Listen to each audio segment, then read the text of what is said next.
Hello guys, what is up? In this video, we are going to show you how to chat in chess.com both on PC and on mobile. So on PC, of course, you need to be signed in. Once you're logged in, two ways to do this. First way is go to your lower left corner and click on the envelope bar or message icon here. And here you have messages and you have chat. So if you have friends, you can just chat here, right? The second thing is you can do is if you play a game, right? And then let's just start a new game. All right, as you can see here, we could just, there we go.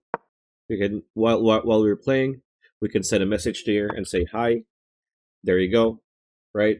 That is how you do it on PC. Now on mobile, what you want to do is same thing, play a game. You know, as you can see, we are playing a game. There's a chat option here on the bottom menu, so type on chat, right? I already said hi, and you can even put emojis like so, right? There you go. So this is how you can chat on chess.com on mobile and on PC. So pretty much that's the video. Hope you liked it. Like, comment, share, subscribe, ring that bell icon. We will see you on the next video.